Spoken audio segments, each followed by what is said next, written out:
I've mentioned multiple times on this channel that I'm from Southern California, and as a person from Southern California, I've been to Disneyland plenty of times. And over my years of visiting Disneyland, I decided that my favorite ride was Splash Mountain, and it was my favorite ride for the longest time. And of course, the ride was announced to close in 2020, and it did not close until May of 2023.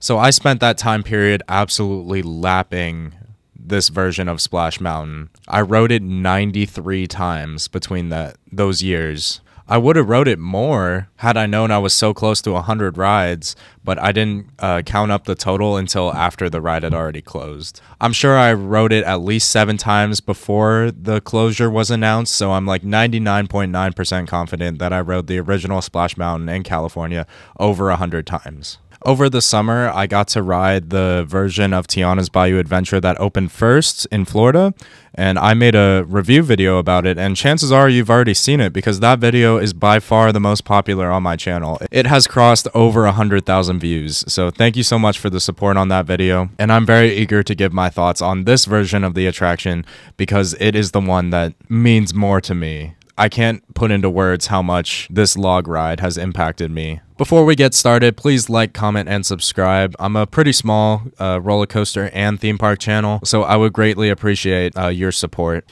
In that video that I just mentioned, I talked a lot about how I feel like they botched the announcement of Tiana's Bayou Adventure because they provided concept art that wasn't accurate to the final version of the attraction, and because they announced the closure of a major Disney attraction while the parks were closed. And they also didn't provide any information on when the change would happen.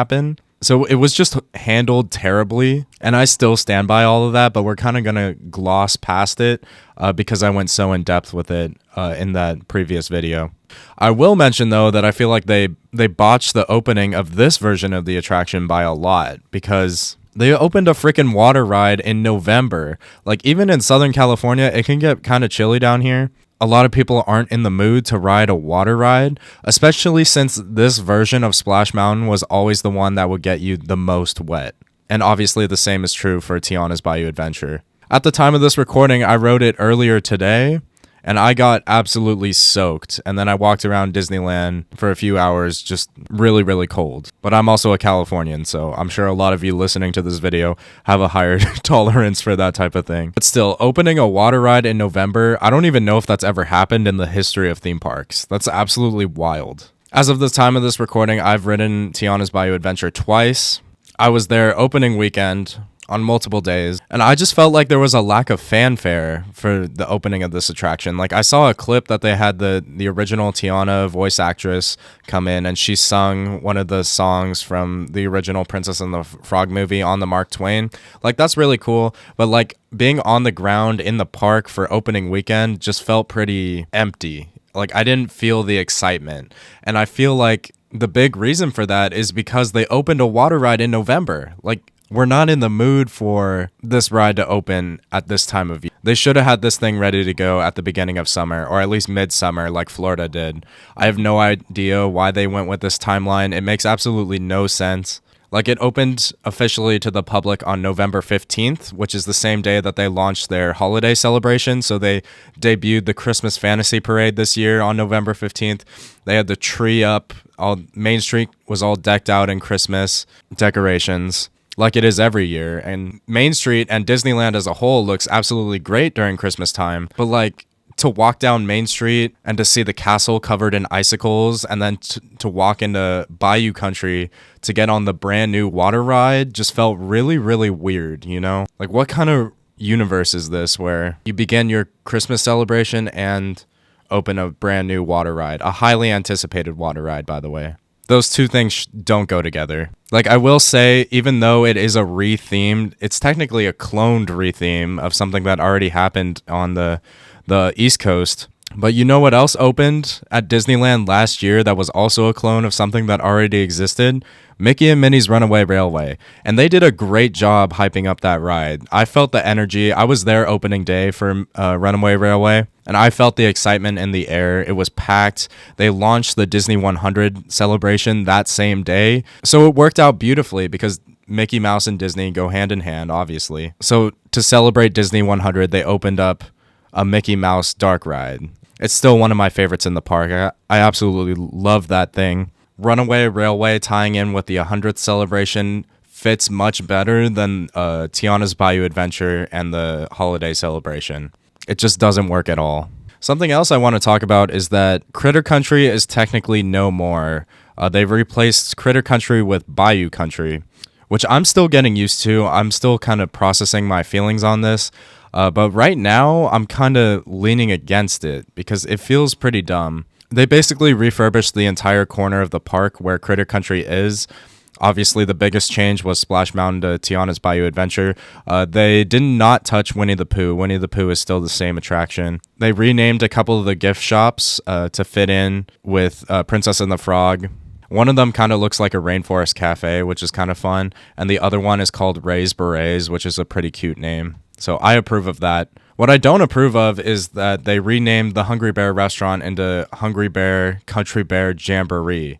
So I don't understand why they rethemed the entire land to Bayou Country, but they brought back one of Critter Country's original attractions, at least in the form of a restaurant. And I actually sat down in that area for a while, and they were playing Country Bear covers of classic Disney songs. So I thought that was really cute. That's really fun. But like, if you look at the land right now, you have the Country Bears represented at the restaurant. You have Winnie the Pooh, which still exists with that attraction. And now you have Tiana's Bayou Adventure and Princess and the Frog. So it's almost like you have 3 generations of Critter Country all coexisting in one space. So it's really weird that they ditched the Critter Country name, because right now it feels like a perfect celebration of what Critter Country stood for. Like, Tiana's Bayou Adventure has a lot of critters in it. And when I made my review video for the version in Florida, I was like, oh wow, that's going to work great at Critter Country. Like, you don't have to touch the land at all because the attraction is very animal driven. It's very critter driven. Critter Country is also just a better name because it has alliteration, you know? It just rolls off the tongue better than Bayou Country. But it's also going to take a while for me to get used to Bayou Country, so it is what it is, I guess. I just don't understand the logic behind bringing back something from Critter Country's history and then ditching the Critter Country name entirely. Like, they literally kept the sign, but of course they replaced the text to say Bayou Country now, and they replaced the cast of critters around it, so now they're different. I think the sign looks really nice, and I like the idea. I just don't like getting rid of the Critter Country name. It just doesn't make any sense to me.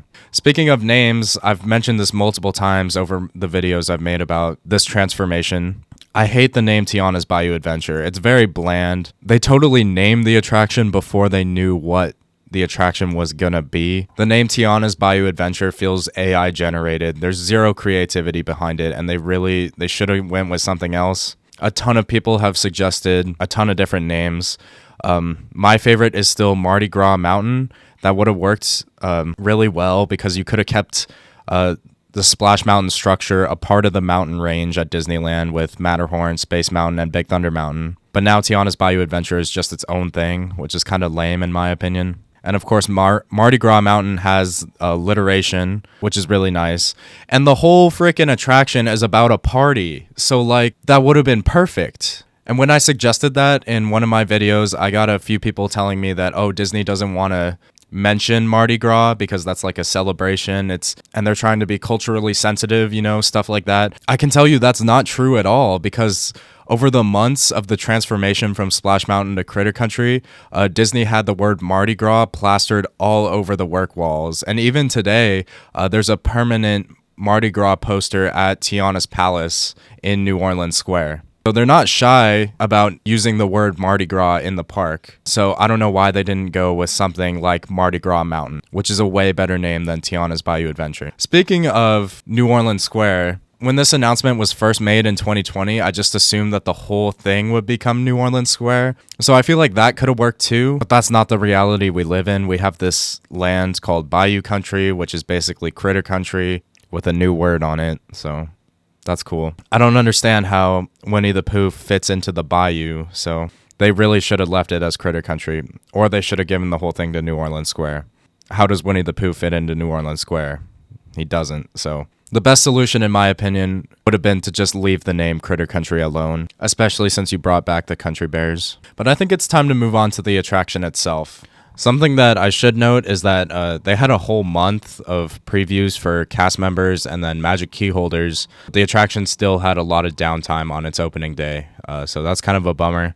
Downtime is like nobody's fault, especially for a new attraction, but it's kind of sad that you had a month of preview and then you had a major downtime on the attraction's grand opening, which I feel like is another thing that contributed to the lack of energy on opening weekend for this attraction. But let's dig into the attraction itself, starting things off with the facade and the reimagined structure. So obviously, just like the version in Florida, Tiana's Bayou Adventure is much more green than Splash Mountain. And if you compare the two structures, the one in California is much more narrow than the one in Florida. The one that opened in Orlando is much thicker and wider. And honestly, I feel like that fits with the greenery that they added to the structure. I feel like it looks really nice in Florida. Since this one is much more narrow, there's still a lot of exposed rock work. Like, it's not just a mountain of bushes like the Florida version. It's still very much a mountainous structure with some greenery on it. And like the top of it, where Chickapin Hill used to be, does look a little awkward without anything at the top of the structure, which is why looking back at the original concept art, it makes me even more salty, because they were obviously originally planning to have that really impressive boat structure, but instead we just got a bunch of bushes and flowers and leaves, which looks really generic. It kind of takes the iconic Splash Mountain silhouette is gone, and now it just looks pretty generic. But I'm surprised they didn't completely eliminate the orange from the structure. It looks like this version has more orange than the one in Florida does, and I don't think I like that. I think they should have leaned into the greenery, but I also understand that this is a really bizarre situation because Splash Mountain takes place in a southern bayou,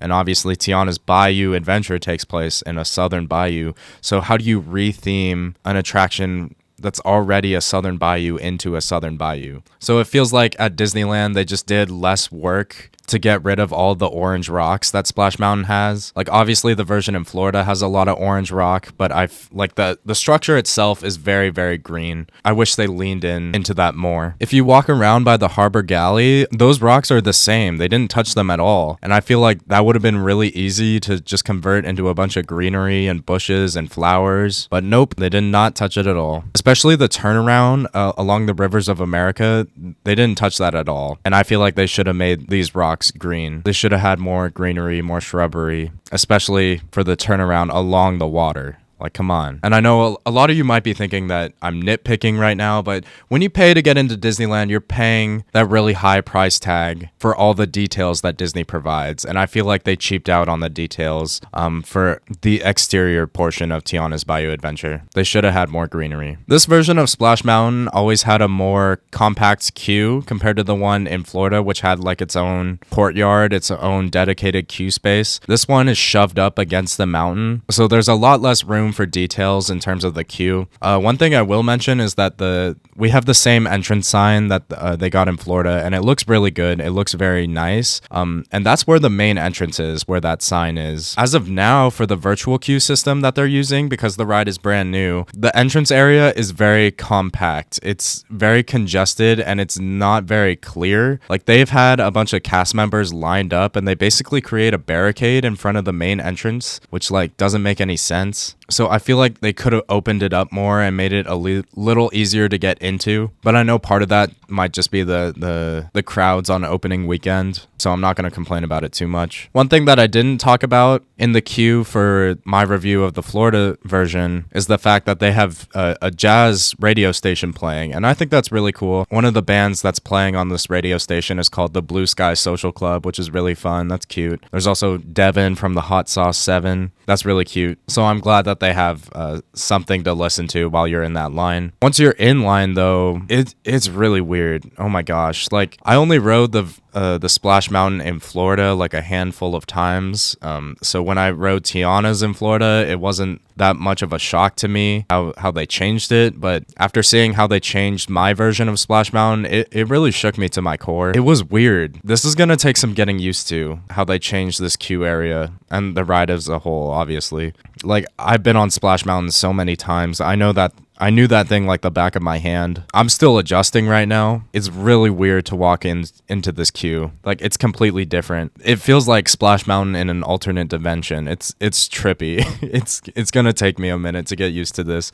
So the biggest difference is for the original Splash Mountain, they had Lightning Lane on the right hand side for the entire queue. But for Tiana's, they switched it. So when you get in line in standby, which is virtual queue right now, you're on the left hand side and Lightning Lane scans in on the right hand side. And then after they scan in, Lightning Lane is switched over to the left hand side and standby is moved to the right hand side. So they swap places, which is really, really bizarre. It basically creates another merge situation, except obviously the lines don't merge yet. So I'm worried that's going to cause some confusion, and it could possibly lead to some line cutting if the cast members aren't paying attention and a guest from standby just blitzes through the Lightning Lane entrance. So that's a very bizarre design. Also, something else I noticed is that they moved the single rider entrance, so now it's near the standby and the Lightning Lane entrance. Obviously, they're not using it right now while they have their virtual queue system. I'm interested to see how long this attraction is going to have a virtual queue, especially since we're going to get deeper into the winter before we reach those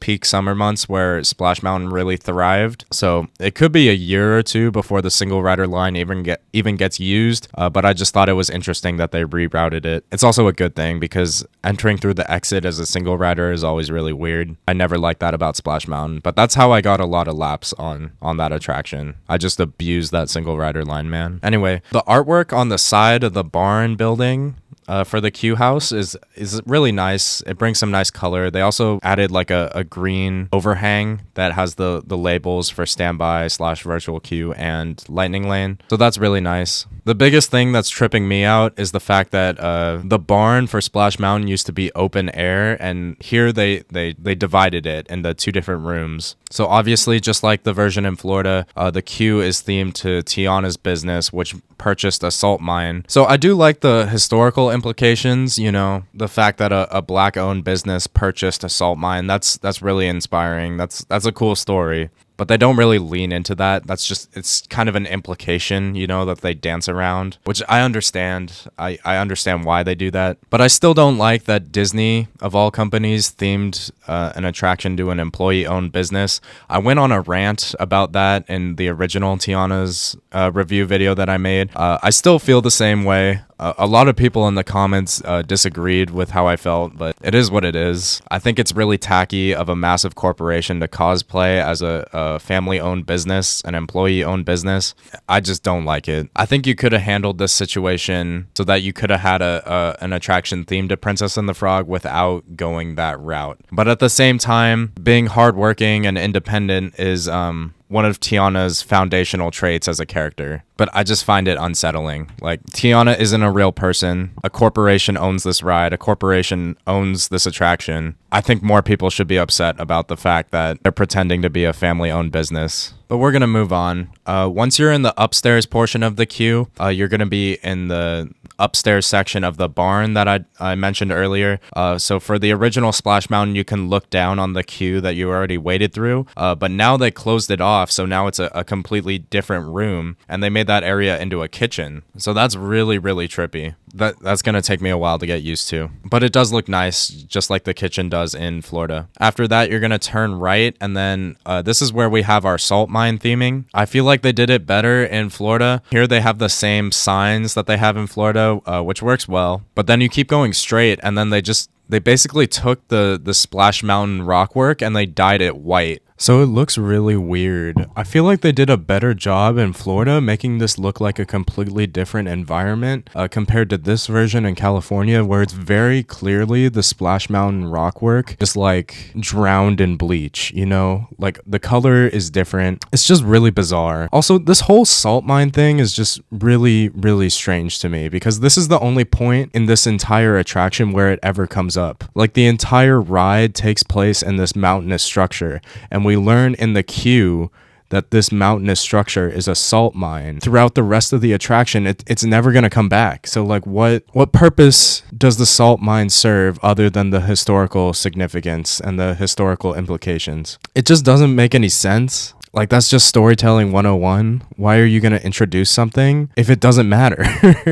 You know? Like, why did you design the walls and the queue to look like a salt mine, but the rest of the attraction looks like a bayou? Later in the attraction, you're going to pass signs that like label certain points of the mountain, like this way to the bayou, this way to the farm. I don't know. It's just bizarre. It's a little messy in my opinion. It's kind of incoherent. It doesn't feel well thought out to me at all. They also added a screen to the queue, which provides like safety and boarding information with some cute animations. So I think that's a nice touch. But the salt mine section of the queue is actually the final bit of it, so you're going to merge with Lightning Lane right there, and then you're going to walk down into the station. The station does look surprisingly different. They added cranes like hanging over the loading area, so that's pretty cool, and they're all holding like boxes of cargo. Obviously, the shed, which was the queue that you walked through previously, just like the entrance side, it also has more color than the original Splash Mountain, which was just wooden, so that's really nice. One major difference is that they added a ramp inside the station, but it's on the unload side. I assume that's for wheelchair accessibility. I forgot to mention with the single rider line, it looks like they've rerouted the wheelchair entrance. I'm glad that they took the opportunity of the downtime to make some of those changes. Speaking of which, they moved the photo area. So where you used to see your photos for Splash Mountain, that's now like a wheelchair staging area. And then you can see your photos out after you exit the attraction, like completely. So it's completely out of the way, which is really nice. That photo area, when Splash Mountain existed, it used to smell really, really bad. And I think it's because people were like drenched, absolutely soaked, and they were like, I don't know, reaming out their clothes and stuff. So just a bunch of wet tourists in a really small room. It smelled bad in there. It smelled really bad in there. So now they're getting all the guests out into the open air to look at their photos. So hopefully they won't have an issue like that happen again. Because when I'm telling you it smelled bad in there, it smelled really, really bad in there. Especially for the final years of Splash Mountain's operation. We finally made it to our log. So let's dig into this ride experience. So just like the original Splash Mountain, you're going to turn right out of the station and then go up the first lift hill. One thing that I do love is that when attractions have Spanish-speaking characters deliver the safety spiels in Spanish, I think that's really well done. That's something that Radiator Springs Racers does that I forgot to mention in that review.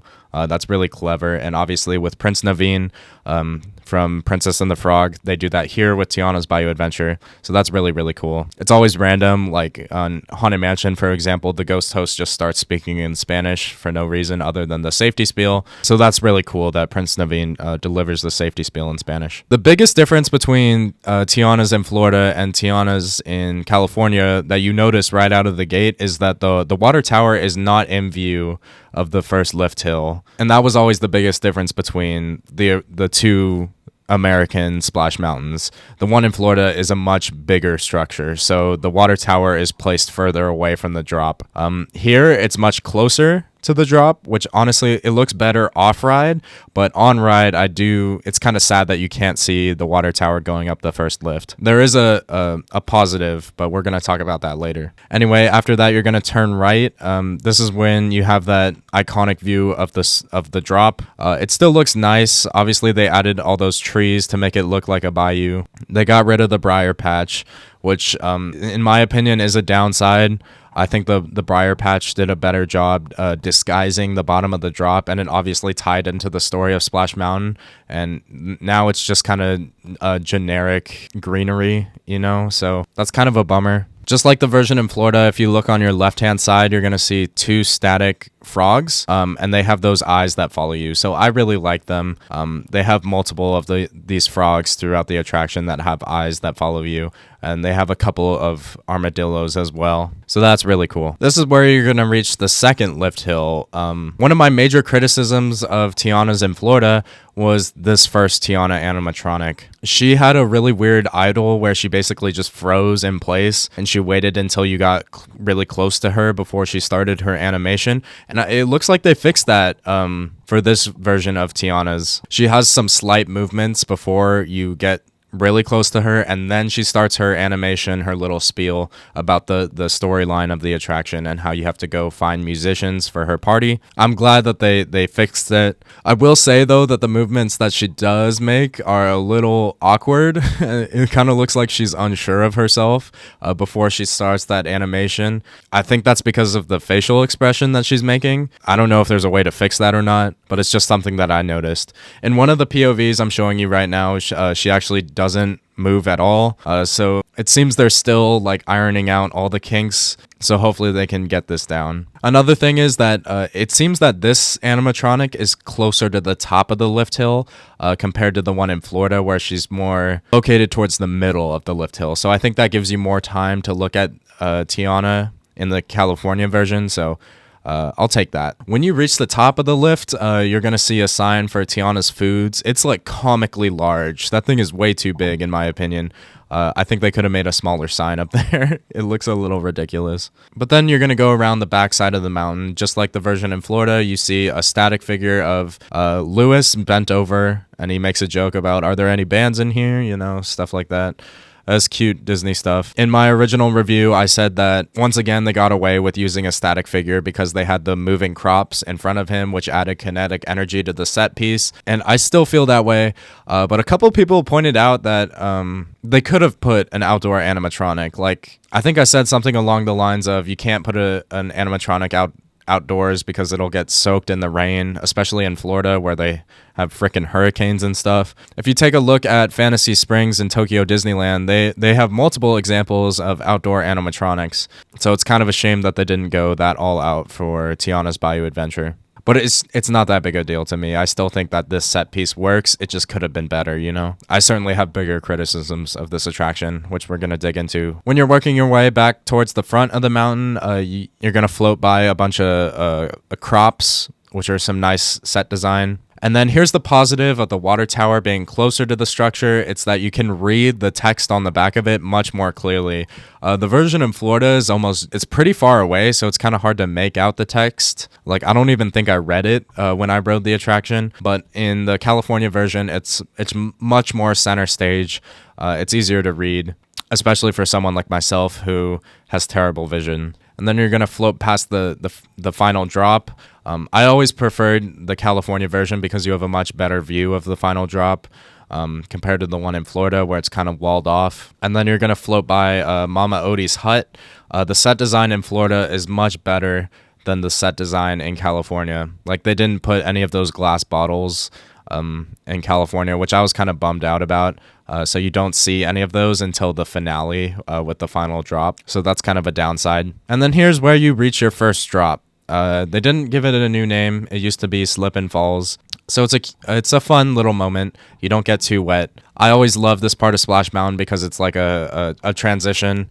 You're crossing the threshold from the outdoor section of the attraction to the first dark ride sequence. So I think it works really well for the pacing in the attraction.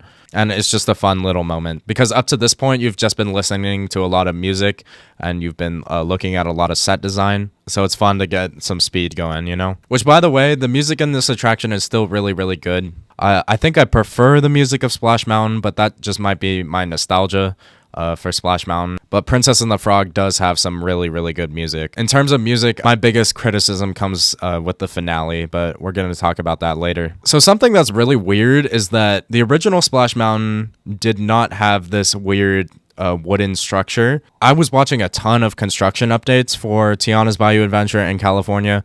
And a lot of people pointed out that they were building this wooden structure to cover the run out of the first drop. And a lot of people were speculating like, oh, I wonder if they're going to add like a projection sequence in there. Because like, why else would you cover the run out of the drop? It was just really bizarre. Like, they didn't do this in Florida, which was another thing that surprised me when I rode that version of Tiana's. Like, they didn't touch the run out of the first drop, but here they built this wooden structure and it doesn't seem to serve a purpose. So like, what was the point of doing that? Like, I don't understand why they spent so much money to build that wooden structure on top of the run out for the drop just to have it be empty. Like, what was the point, guys? So that was really bizarre. But when you float into the first dark ride sequence for this attraction, it is dark. It's real dark in there. I think that was a good thing for the version in Florida, because I thought the lighting in Florida's version of Splash Mountain was too bright. I thought it looked weird, and a lot of the walls reminded me of like classroom walls. But I thought the lighting in Disneyland's version of Splash Mountain was perfect. Like, it wasn't too dark, it wasn't too bright. It was just right for this type of dark ride with those types of characters, with, you know, critters. But for Tiana's Bayou Adventure, they really leaned into the darkness for this version in California. So after you initially enter the dark ride sequence, a few lights start to come on. I think they were trying to create a moment where like the bayou comes to life, but it's not very well defined. Like, I didn't, because like if the music kicked in while the lights turned on, I feel like it would have highlighted that moment better. But because of the ride system, you just consistently have logs flowing in. I don't think you could do that where you have the music off and then have it kick into gear as the lights turn on. But moving on, the next major difference that you're going to notice between both versions of this attraction is the placement of the first Lewis animatronic. So in Florida, he's at the end of a straightaway, so you have a long time to look at him. You can see him talk to the log in front of you if the dispatch intervals line up like they should. But in California, he kind of jump scares you because he comes from the right after you make a right-hand turn. So you have like no time to process him. Also, just in general, the logs in California move faster than the logs in Florida because they're thinner, like they're only one across compared to Florida's two across seating.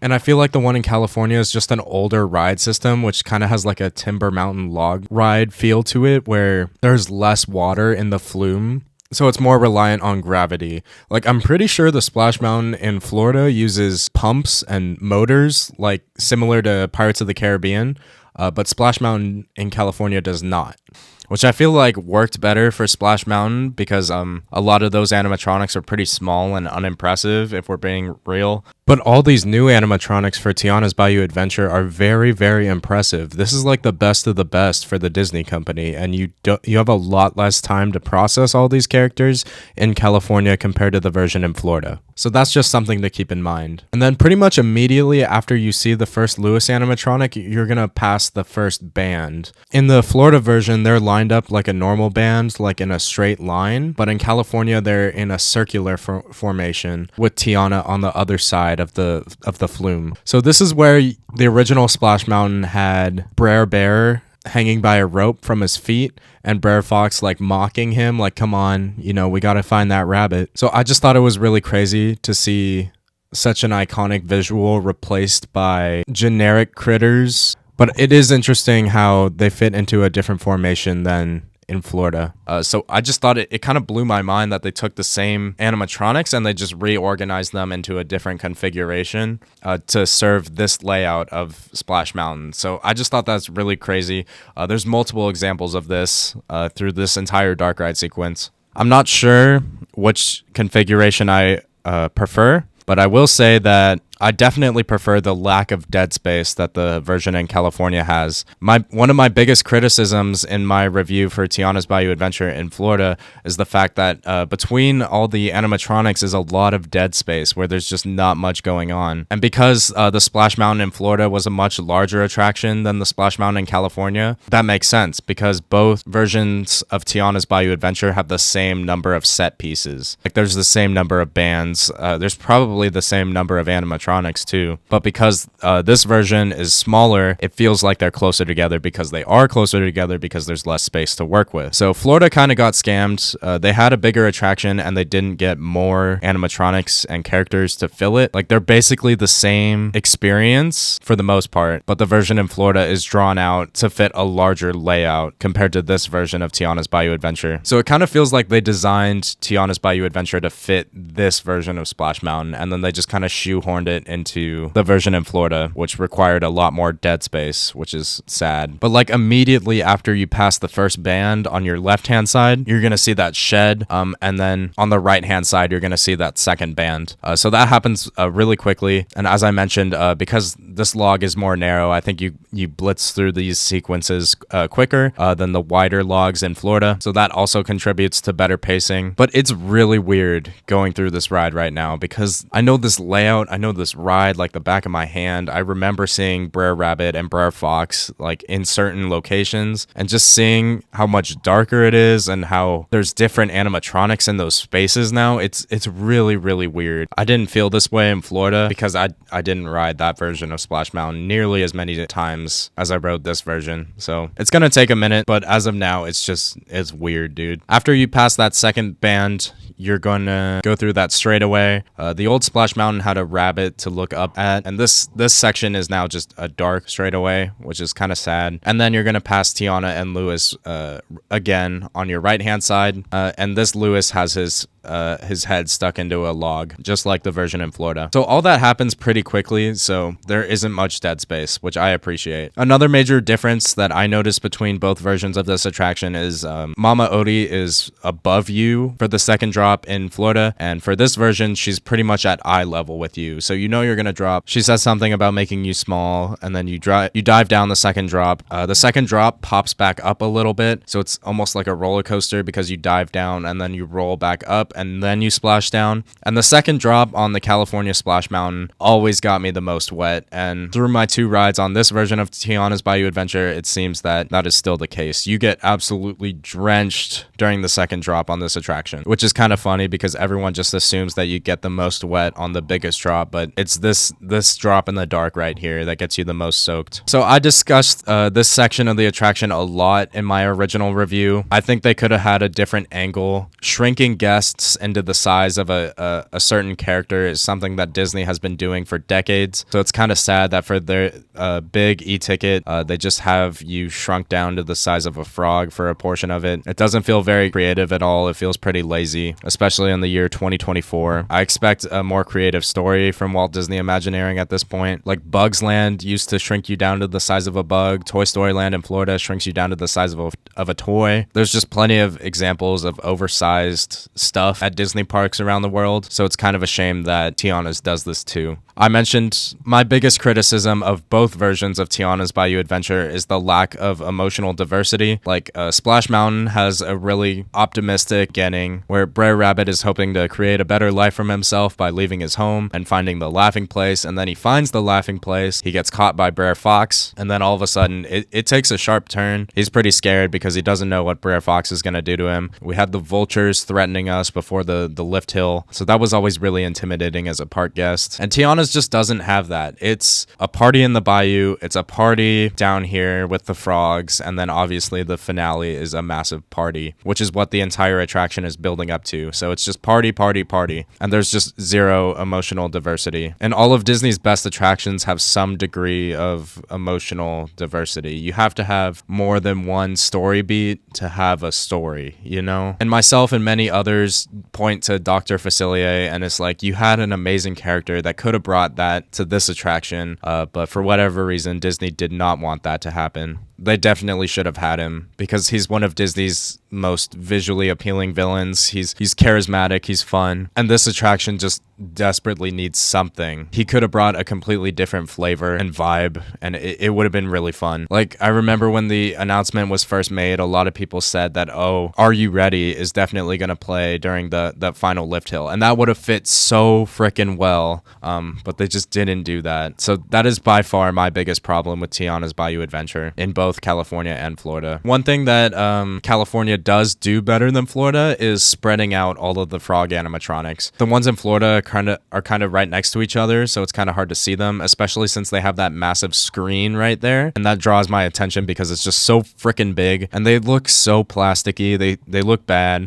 Same with the version in California, but I will say that I think the screen integration is a little better. It looks like they might have added one extra prop in front of the screen just to blend it in better, which works really well. I also like that the first frog has a little backdrop, which he doesn't have in Florida, and each frog has their moment to shine. So like you see one on the keyboard, you see another one banging drums before you reach the second screen with the bottle, which provides some level of practical effects, which makes this screen infinitely better than the one with Tiana and Lewis, which I appreciate. But you also have that screen with Mama Odie on top of the lift hill, on top of the base of the lift hill, I should say. And this one looks smaller than the one in Florida, and it's also higher up, so I feel like you get less time to look at it. I had a timing issue with it on my first ride where she didn't even say anything when my log passed by it, so that's too bad. So I feel like you really don't get that much time to look at this screen, which isn't the biggest deal in the world. Also, on the left-hand side, there is like a door, which I assume is backstage access for cast members or for evacuations, and it's not hidden very well. And I think Splash Mountain had a better disguise. This one just kind of has it out in the open, but because it's so much darker, it's harder to see. So it is a little weird just to have it out like that. The final lift hill does have some nice lighting. I don't think I mentioned that in my review for the Florida version. I do like the lights. It like encircles you. But one thing I glossed over in my last video is that I don't really understand the role of the final drop in the story of this attraction. During that screen that we just talked about, Mama Odie says something along the lines of, oh, we got to make you big so you can make a big splash at the bottom. But like, why? Why are we making a big splash? What is the point of the drop? Like in Splash Mountain, the drop represented Brer Fox throwing Brer Rabbit into the briar patch. And in Tiana's Bayou Adventure, it represents Mama Odie growing you from the size of a frog back to the size of a human. So I don't know why that's represented in a drop, especially since the tone is very celebratory, so it doesn't really fit a drop, you know? It just doesn't really make any sense. But the drop is still fun. It was really nice to get back on the drop because obviously the drop on Splash Mountain is like its main selling point. So it was nice to experience that again because it is untrained. It is unchanged other than the scenery, of course. Then you hit the final run out and you make your U-turn along the rivers of America, which I always really liked. I preferred that the Splash Mountain in California had the turnaround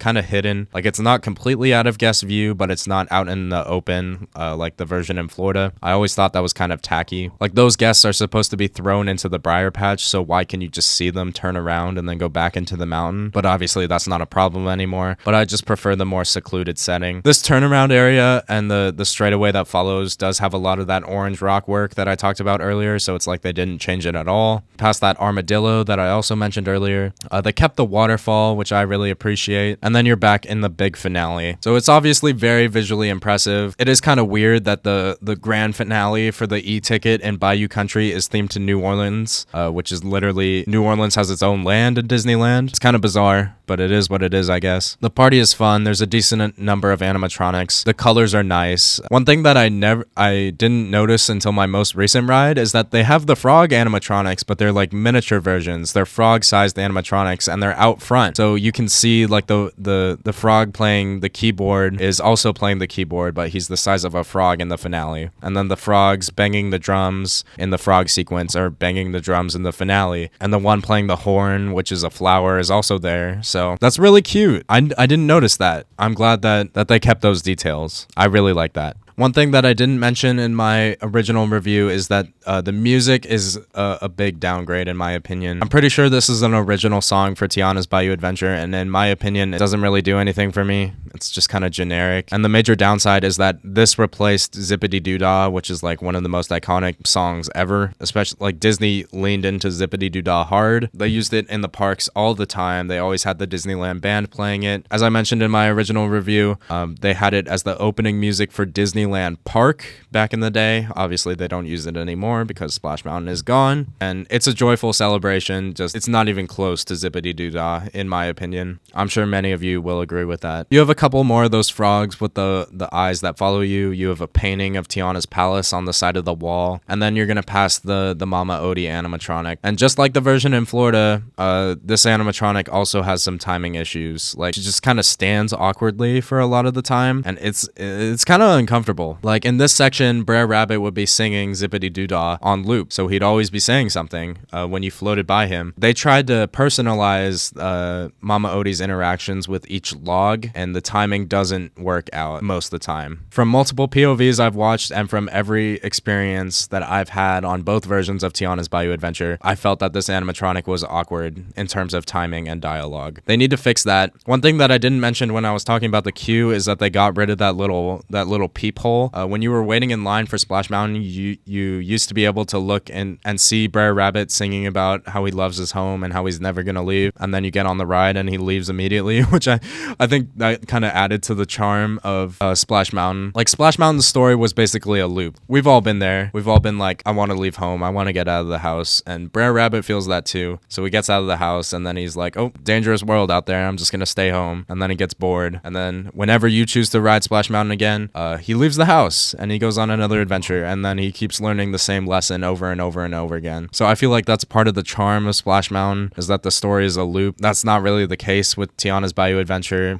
It's just a party that you have to gather musicians for, and then you gather the same musicians again for the same party. It's just not a loop, which was something original to Splash Mountain. So it's just kind of sad that we lost that charm and that unique trait. I also missed the owl at the finale. That final turn into the station is pretty dark, so it's kind of sad. I do miss that owl. Another thing about this finale is that they have screens. They integrated screens, but they're in the background, so I'm not too mad about it. The most egregious use of screens in this attraction are definitely the one with Tiana and Lewis. They look very plasticky, as I discussed, but the screen usage in the finale just enhances the party atmosphere, and obviously the animatronics are the star of the show. Speaking of which, there's an animatronic of Prince Naveen, so he didn't get completely shut out, but he definitely should have had a bigger role in this attraction, in my opinion. And that is Tiana's Bayou Adventure. After processing my experience in Florida for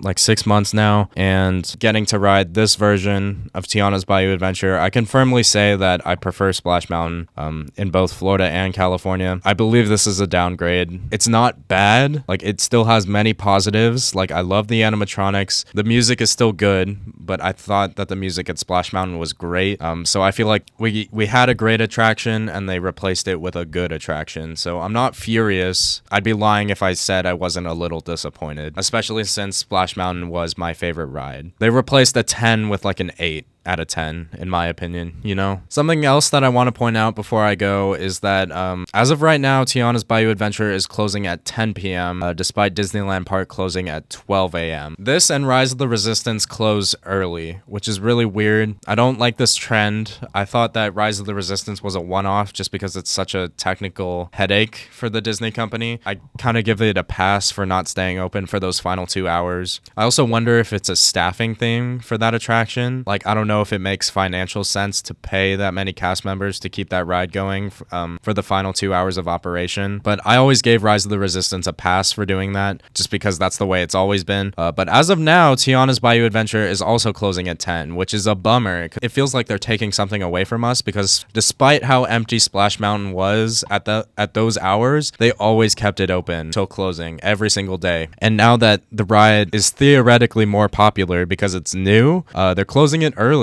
which is a bummer. So I hope that's just a trial thing to get Tiana's through this opening period. I hope that once they get through this first rush of a brand new ride opening, I hope that they get this ride opening from open to close every single day, especially since it's literally the same ride system as Splash Mountain, which did do that. They better get on that. Disney's been making a lot of cuts, and in my opinion, it's unacceptable to make a cut to a brand new ride in terms of hours of operation. You should be running one of your most popular rides from open to close. You should give your guests as much opportunity as possible to experience the attraction that you've been advertising. A lot of guests might have bought a ticket specifically to ride Tiana's Bayou Adventure, and you're closing it 2 hours before the park closes. That's insane. You should not be doing that, especially since the ride system can handle being open from 8 a.m. to 12 a.m. every single day, because you did it with Splash Mountain, so you can do it with Tiana's. They better get that adjusted, or you'll see me ranting about that in like a year or two. So I don't hate it. I don't love it. It's just kind of there. It's a mid version of Splash Mountain, which is still a lot better than a lot of attractions out there. So it is what it is. Thank you so much for watching. Thank you for listening. Please like, comment, and subscribe. Please let me know if you agree with me. Please let me know if you disagree with me. Please let me know what you think I got right and what I got wrong. Please subscribe to this channel. I'm a pretty small theme park channel, so I appreciate every single ounce of support. Thank you so much, and I'll catch you later.